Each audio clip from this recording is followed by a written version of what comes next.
Selamat pagi anak-anak, kembali lagi bersama Miss Grace. Kali ini Miss akan melanjutkan materi kita yang selanjutnya di tema 4, subtema 1, pembelajaran 3 ya. Nah, sebelumnya kita juga sudah belajar tentang menyebutkan nama anggota keluarga dari foto yang sudah anak-anak buat juga di buku modulnya anak-anak yang pembelajaran 3 itu ya. Nah, sekarang Miss akan lanjutkan ke materi kita selanjutnya tentang bentuk bangun datar. Ya. Jadi bentuk bangun datar di sini Miss akan menjelaskan 3 bentuk, segitiga, persegi, dan lingkaran. Jadi anak-anak bisa membuka modul tematiknya di halaman 6. Nah, apa saja itu dari bagian dari bangun datar itu yang seperti tadi Miss sampaikan? Ada persegi, contohnya kita bisa lihat di sini papan tulis, buku, dan bingkai foto, dan masih banyak lainnya ya. Dan selanjutnya lingkaran. Lingkaran contohnya ada roda, uang koin, terus ada jam dinding. Mungkin ada di rumahnya anak-anak juga jam dindingnya yang bentuk persegi, tapi sebagian besar kita sering lihat jam dinding bentuknya lingkaran ya. Terus ada karet gelang juga. Yang terakhir di sini adalah bangun datar segitiga. Jadi contohnya itu ada penggaris. Penggaris juga ada yang bentuknya segitiga ya. Lalu rambu lalu lintas yang biasanya ada tanda di pinggir-pinggir jalan itu kebanyakan bentuknya juga segitiga. Nah, anak-anak bisa perhatikan di modul tematik halaman 6. Di sana ada bentuk bangun datar. Jadi, foto keluarga biasanya dipajang menggunakan bingkai. Miss bantu baca ya. Terus bingkai dapat terbentuk segi 4 atau persegi. Selain segi 4 ada juga benda berbentuk segitiga dan lingkaran seperti yang Miss sampaikan tadi. Jadi anak-anak bisa perhatikan di modul tema 4-nya, di situ yang bentuk persegi, yang bentuk lingkaran, dan juga segitiga. Nah, perhatikan modul tematik halaman 6. Selanjutnya, kita sama-sama berlatih. Masih di modul tematik halaman 6 ya. Nah, coba sebelum mengerjakan ayo berlatih di modul tematiknya anak-anak, coba kita tebak dulu di sini ada 3 gambar. Nah, gambar yang pertama ini siapa yang tahu bentuknya apa? Dia berbentuk bangun datar apa ya? Gambar yang pertama? Ya, betul sekali, segitiga. Nah, gambar yang kedua, bingkai foto tadi bentuknya apa? Ya, dia berbentuk persegi atau segi 4.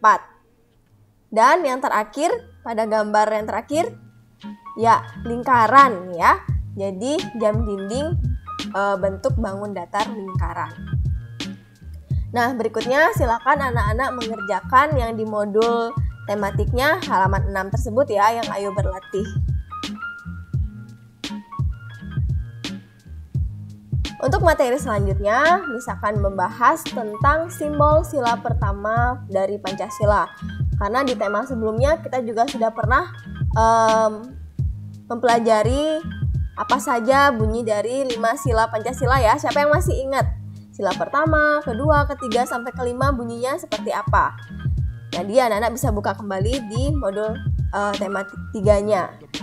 Namun yang hari ini Miss akan membahas mengenai simbol sila pertama Pancasila.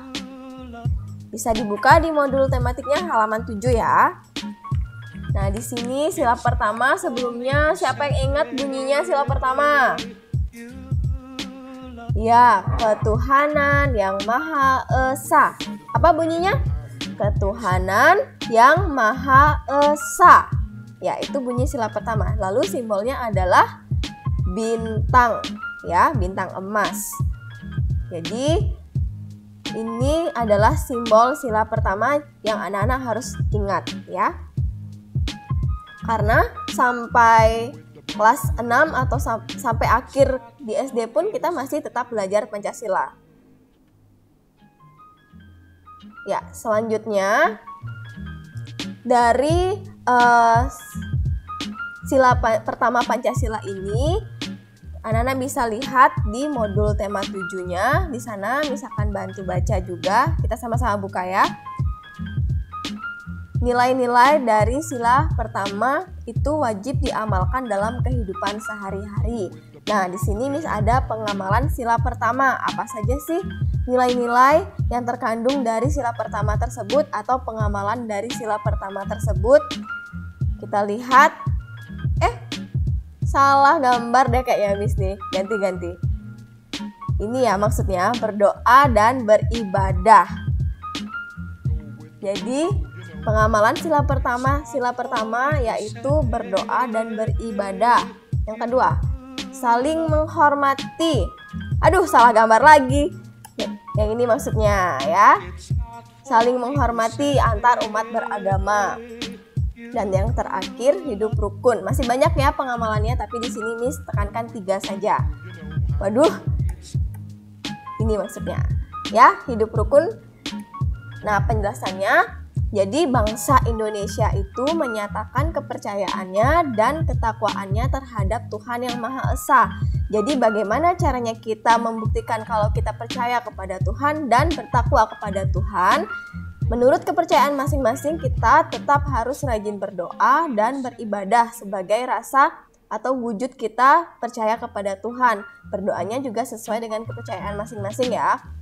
Buat yang Kristen, ke gereja, beribadah. Buat yang Hindu, ke pura. Buat yang Islam, ke masjid, dan agama lainnya. Jadi berdoa pun juga sama-sama dilakukan. Misalnya bangun tidur, sebelum tidur, mau makan, atau sebelum melakukan aktivitas atau pergi kemana, ingat berdoa. Jadi itu adalah pengamalan sila pertama Pancasila. Nah, berikutnya yang kedua, mengembangkan sikap hormat, menghormati, dan bekerja sama antar pemeluk agama. Jadi anak-anak bisa lihat pada gambar di sini ada yang pakaiannya Muslim, ada yang pakai pakaian adat, mau ke pura atau ke gereja dan agama lainnya. Jadi anak-anak antar agama yang satu, misalnya yang Kristen dengan yang Hindu atau yang Hindu dengan yang Islam dan yang lainnya, itu harus menunjukkan sikap hormat menghormati.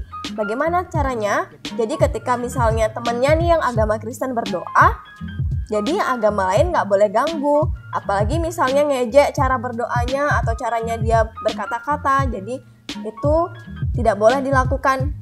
Jadi sebagai wujud rasa hormat kita harus menghargai bagaimana cara orang-orang setiap pemeluk agama itu melakukan aktivitasnya, mungkin berdoanya bagaimana atau caranya mengucapkan kata-kata bagaimana. Jadi kita harus saling menghormati satu dengan yang lain dan juga saling kerjasama antara agama yang satu dengan agama yang lain.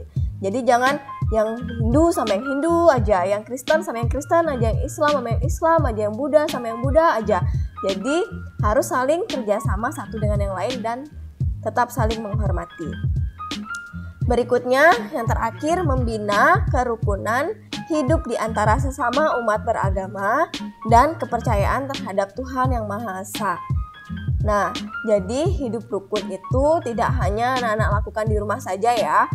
Jadi terhadap semua orang, terhadap pemeluk agama yang berbeda, yang Kristen, yang Hindu, yang Buddha, Katolik, semuanya kita harus hidup rukun supaya tidak terjadi perpecahan atau pertengkaran. Jadi hidup rukun itu sangat penting dilakukan antara umat beragama. Itu menunjukkan kita bahwa kita itu percaya sama Tuhan, karena Tuhan yang menciptakan kita. Jadi kita semua sama, tidak ada yang berbeda. Oleh karena itu kita harus hidup rukun, ya. Nah, untuk selanjutnya di sana di modul tematiknya anak-anak halaman 7 sampai halaman 8 ada ayo berlatih. Jadi anak-anak bisa mengerjakan soal nomor 1 dan nomor 2 di sana. Dan di belakangnya itu ada juga soal-soal yang bisa anak-anak kerjakan untuk melatih pembelajaran kita hari ini. Selamat mengerjakan, terima kasih.